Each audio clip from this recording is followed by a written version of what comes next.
ဒီချာနော်ဆရာတွေကိုအဝေးဆိုတာ respect ပေးတာပေါ့ဘာလို့ဝါလို့နော်အဲ့တော့ဆရာမလေးကိုဘာလို့ဝါပြုတဲ့ကိုယ်ကိုအနိစ္စဆုံးပြည့်နေတယ်ဆိုရင်နော်သာလမီဘောဘေး respect တို့ဘေးဘုံနဲ့ဒီချာဒါလေးတွေကနေရာမှတော့ကြောင်းကြောင်းမှာပေါ်ပေါက်လာကြနော်ဒါလေးကိုဆရာအနေနဲ့မြင်ပြီးတော့it is a lovely culture based on Buddhism အဲ့ဒါလေးပြန်ပြီးဆိုရင် lovely culture နော်ဒီဝယ်ဒီဝါလီ culture ဆိုတာယဉ်ကျေးမှုပေါ့အလုံးကျင့်တရားကောင်းတဲ့ယဉ်ကျေးမှုတွေပေါ့ဘေးဆိုတာအခြေခံထားတယ်ပေါ့အုံ Buddhism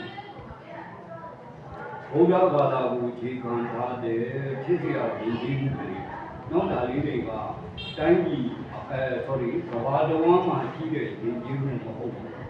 ။ဒီဟာတွေကဘုရားဘာသာဘုရားတဲ့နိုင်ငံတွေမှာကံတော်ဟောတဲ့စလုံးလေးရှိ။နော်ကျန်တဲ့ဘာသာတွေကြတော့ဒီအာရဝတိဥဒါကဆရာတို့ဘုရားဘာသာနိုင်ငံတွေတို့ဖြည့်ခြင်း၅ပါးနဲ့ဖြည့်ခြင်း၅ပါးနဲ့respect လို့ပြောတယ်နော်ဘာလို့လဲဒါကဘုရားဘာသာကလေးတို့လည်းရင်းနှီးလေးမှနေတယ်ဒီကနော်သူချစ်ဖို့ပြီးဆိုရင်ခြေနဲ့ဘူးတော်ဘူးဆိုပြီးတော့ဒီရင်မှာပါပြည့်အောင်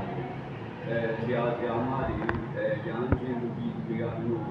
တင်ပေးထားနော်အဲ့ဒီရင်မှာပါပြည့်အောင်ဘာလို့ဝိဇ္ဇာလာလေဆိုဆရာတော်တစ်ပါးကမေးဘူးမှန်ကြတော့ဘယ်ကလေးရံဟိုထားတော့နည်းနည်းလေးရောက်လာတဲ့ကလေးကနော်ဘာလို့ရှုပ်ခိုးတာလဲမှန်ကြမာယေတာနတ္တမှန်ဆိုတာကပရိုက်ဆိုတာကပရိုက်သက်ဆက်တော့မှန်ထားရင်ကြောက်ဆုံးတယ်အဲ့တော့မာနာတွေရှိနေခဲ့ရင်အဲ့မာနာတွေတဲမှာမပေါင်းတဲ့အပြစ်တွေကကိန်းပေါင်းနေတယ်ဒါကြောင့်မို့ဒီမန်ကြီးတွေချလိုက်လို့ခုနကမပေါင်းတဲ့စိတ်တွေမပေါင်းတဲ့ခံတွေအကုန်ဟောတိကဖြစ်သွားတယ်အားလုံးကမန်ချလိုက်တဲ့အတွက်အပြစ်ဥပဒေများကအင်ဂျူစီကိုအကုန်လုံးကိုကင်းစင်သွားတယ်ဒါကြောင့်မို့ဘုရားဘာသာဝင်တွေရဲ့ထီခြင်း၅ပါးနဲ့ကလောခြင်းကြီးဟာမာန0ပြသွားတဲ့အတွက်အပြည့်ဥပဒေများလူများကိုမကြံတော့အောင်ကြောင်းလဲသွားတယ်အဲ့ဒါကကလောခြင်းကနေရတဲ့ကျိုးကျေးဇူးပြီးတော့ဇာတိထဲမှာလိုလက်လိုနေနော်နည်းနည်းလေးခြေသွားခဲ့ရင်ခွင့်လို့ဘလို့လူလာကြတော့ဒီတန်းကိုနဲ့ရင်းမယ်ဆိုရင်တော်တော်ကိုကျမ်းစာနဲ့စလုံးကြီးကိုထင်ရဘာလို့လဲဆိုတော့ကာနာတကာနာကြီးရောနောက်တော့တော့လာကြီးရောကာနဲ့တော့နဲ့ပေါင်းလာတယ်ပေါ့ကံတော့ဆိုတော့လောကကလုံချောင်းကလိန်မာရင်ဒီသလောက်သုံးလာတယ်ဆိုတော့တော်တော်ကျမ်းစာနဲ့အောင်ခံလာကံနဲ့တော့တယ်အဲ့ဒါလေးကိုဆရာကညမာသာမန္တလေးကကာမောကဒီတယောက်ရဲ့ဒီကံတော့ဆိုတာဒီကလေးချင်းတော့တာလည်းလက်ဆောင်ပြီးပြန်ပြီးနော်ကံနဲ့ဒီလာပါလေကံနဲ့ဒီလာမကောင်းတဲ့ကံတွေကိုကံတော့ပြတာအဲ့ဒါလေးမှတ်တာမကောင်းတဲ့ကံတွေကိုကံတော့တယ်အင်္ဂလိပ်လိုပြောင်းမယ်ဆိုရင် drive of the bad luck drive out ဆိုတာမောင်းထုတ်ပြလိုက်တာ the bad luck ဆိုတာမကောင်းတဲ့ကံတွေကိုမောင်းထုတ်ပြလိုက်တာတော့ရဆိုတာကတော့ကောင်းတဲ့ကံတွေကိုရှင်သမားများလို့တော့ပြီးတော့ထူတာရှင်သမားတွေချင်းတော့ပြီးဘယ်လိုကောင်းတဲ့ကံတွေကိုတော့ယူတဲ့အတွက်ဝီပြောင်းမယ်ဆိုရင်တော့ဘီးရဲ့ဟုတ်လားဘနာအားလုံးမှာ drive out the bad luck မကောင်းတဲ့ကံတွေကိုမောင်းထုတ်ပြတယ်နောက်တော့ကောင်းတဲ့ကံတွေကိုတော့ယူတယ်ဆိုတော့ bring in the good luck ကောင်းတဲ့ကံတွေကိုတော့ယူတယ် နော်ဒါကြောင့်မို့ဒီတော်တွေရဲ့အဓိပ္ပာယ်ကမကောင်းတာတွေကိုကံထုတ်ပြီးတော့ကောင်းတာတွေကိုတော့ယူတဲ့ဖြစ်စဉ်ဖြစ်တော့ကြောင့်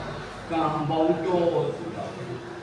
တော်တွေဆိုပြီးတော့ဆရာတို့အသုံးပြုကြပါတယ်ဒါတွေကဆရာမမသာရထားတာလေးကိုတင်ပြခြင်းဖြစ်ပါတယ်နော်ဒီလို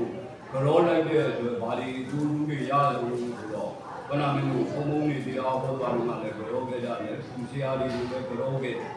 အဲ့ဒီချိန်မှာကိုယ့်အကူလေးခံစားရတယ်နော်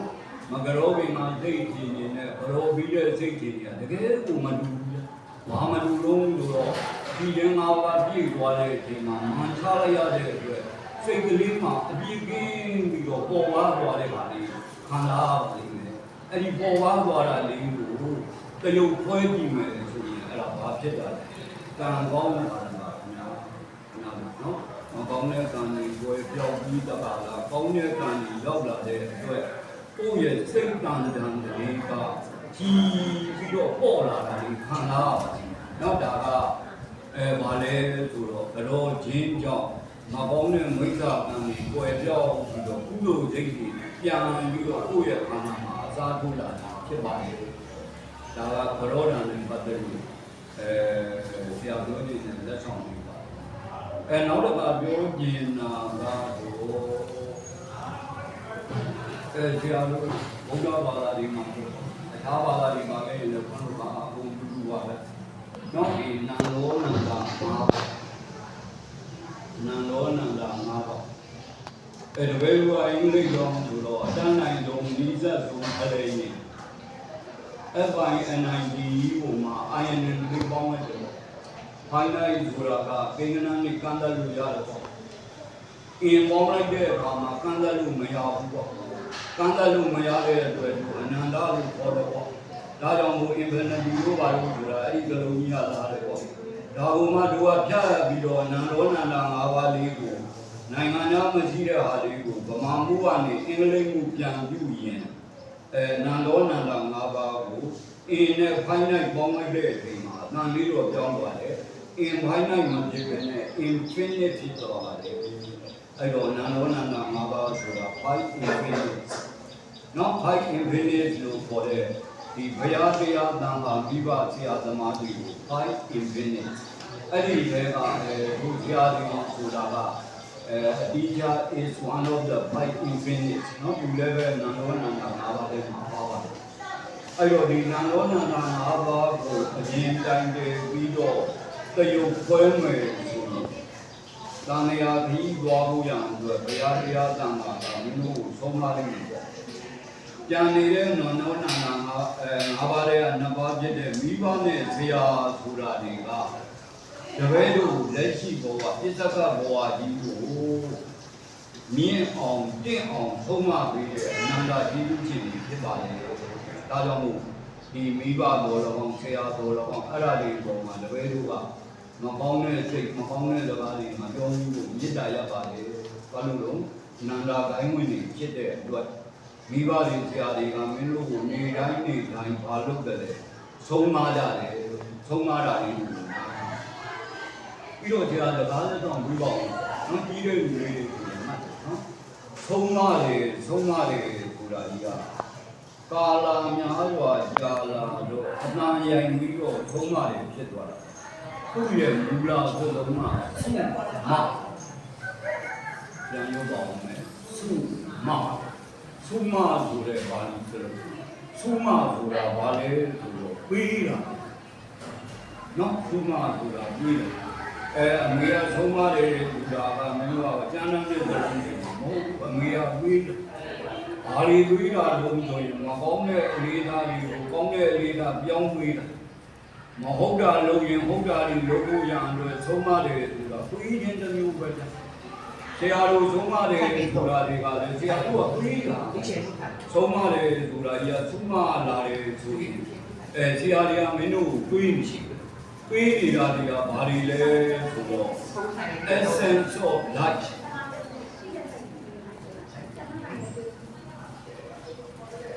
essence of life ဆိုတာ essence မှာအနစ်သာရပေါ့ life ကဘဝပေါ့ဘဝရဲ့အနစ်သာရတွေကိုဝိနုကိုလွယ်လွယ်လေးနဲ့လမ်းကြောင်းမှန်ပေါ်မှာအမြင့်ရော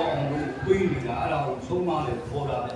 ဒါကြောင့်မိဘကတော့လောဆရာတော်လောဆုံးမတယ်ဆိုရင်လွယ်လေးနဲ့နာခံတတ်တဲ့ကြောင်းဖြစ်အောင်ပူဇော်ပေးကြပါဘာလို့လို့ဆိုတော့ဆုံးမတယ်ဆိုတာကြီးအမင်းကဒုက္ခိဓာရီကိုင်မှဆုံးမတယ်မဟုတ်ဘူးပညာနဲ့ပွေးနေတာမှားတဲ့လေဓာတ်တွေကိုမှောင်တဲ့ပြီးနေတာလိမ့်နေတဲ့ပညာတွေကိုမြင့်အောင်လုပ်ပေးနေတာဒါဆုံးမနေတဲ့တမျိုးဖြစ်ပါတယ်ဒါကြောင့်မို့တပည့်တို့အနေနဲ့ဒီမိဘတော်တော်ဆရာတော်တော်အာခံတဲ့တပည့်တွေမှာဖြစ်ပဲနဲ့disobedient ဒီဘက်မှာဖြစ်ပဲနဲ့ obedient son daughter ဒီဘက်တွေဖြစ်အောင်တပည့်တို့အနေနဲ့ကြိုးစားဖို့ဆရာအနေနဲ့မေတ္တာရပ်ပါတယ်ဘာလို့လဲဆိုတော့တပည့်တို့ကအရန်ငယ်သေးတယ်ငယ်သေးတဲ့အတွက်ဘဝမှာပန်းနိုင်မောင်များစွာကိုဖြတ်သန်းရအောင်မှဖြစ်ပါတယ်ပန်းနိုင်များစွာကိုဖြတ်သန်းရအောင်မှဖြစ်ပါတယ်ဒီရွယ်မှာဒီပန်းနိုင်ဆိုရင်နောက်ရွယ်မှာဟိုပန်းနိုင်ကပေါ်လာအောင်မှနောက်တစ်ခါလည်းပဲပေါ်လာအောင်မှအဲ့လိုပေါ်လာတဲ့အခါမှာဆရာတို့အောင်ပွဲတွေဒီရဖို့ရအောင်အတွက်နော်တို့ဗုဒ္ဓဘာသာဝင်ရဲ့လက်ပွဲအောင်မြင်မှုရှိဖို့ရအောင်အတွက်ဘာလို့လဲမင်းသုံးလုံးမယ်လို့ပါတယ်ကာညာဝရိယကာညာဝရိယဆိုတဲ့အထဲမှာခဏကံဆိုတာကြီးရတယ်ပဲကောင်းသောမှုတွေကိုလုပ်လိုက်တဲ့အတွက်တပည့်တို့ကံကောင်းသွားဒီကောင်းသွားတဲ့ကံရဲ့အောင်မြင်မှုကယူလို့မရဘူးအဲ့တော့ကြိုးစားကြပါဆိုတာကဝရိယစိုက်လိုက်ခြင်းနဲ့ညာဆိုတာကလည်းပဲပြန်ဝင်နေတဲ့ကလေးကညာနေတဲ့ပေါ့ကွာစူးစိုက်တတ်တဲ့ကလေးကညာကောင်းတဲ့ပေါ့ကွာအဲ့တော့တန်းနိုင်နေတာကောင်းတာတွေပေါ်မှာစူးစိုက်နိုင်အောင်ကြိုးစားပေးပါနော် concentrate your lesson နော်အဲ့ဒါဒီပေါ်မှာစူးစိုက်မှုအားကောင်းလေညာဆိုတာကထက်လာနေ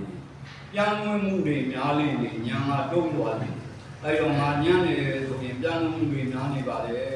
စိတ်ကလေးကိုစာပေါ်မှာစူးစိုက်ပေးလိုက်အဲ့ဒါဆိုရင်ညာကြီးပွင့်လာပါလိမ့်မယ်အဲ့တော့ကောင်းသောကံရဲ့ဝရိယရဲ့စူးစိုက်တဲ့ညာရဲ့ဒီသုံးခုကပေါင်းမယ်ဆိုရင်ဘလို့တိုက်ပွဲဘလို့ဟာမျိုးပဲဖြစ်ဖြစ်တပည့်တို့အားလုံးကြော်ကြသွားနိုင်မှာဖြစ်ပါလေဒါကြောင့်ဆရာအနေနဲ့ဒီခန္ဓာကနေဆရာမာနာပူဇာပြောနေတာကတော့နော်နန္ဒောနန္ဒာ၅ပါးကိုပေါင်းတဲ့မှာတင်းပြီးတော့မိဘပြာတွေရဲ့သုံးမတာတွေကိုလွယ်လေးနဲ့နာခံပြီးတော့ကိုယ့်ရဲ့သွားရမယ်ခီးတံပန်းတိုင်အမျိုးမှာတပည့်အပေါင်းအရွယ်မျိုးမှာအောင်မြင်မှုတွေရကြပါစေအမြင့်ဆုံးအောင်မြင်မှုတွေရကြပါစေဆိုပြီးတော့ကြားနေတဲ့နောက်ဆုံးအင်္ဂလိပ်လိုဆူတောင်းပေးလိုက်ချင်တာပါ I wish you all great success in life နော်ကြားနေတဲ့တောင်းလိုက်မယ် I wish you all great success in life ဘဝမှာကြီးမားတဲ့အောင်မြင်မှုအားလုံးကိုရနိုင်မှာကြောင့်ဆူတောင်းပေးရတဲ့ဆရာလက်ခံယူပါ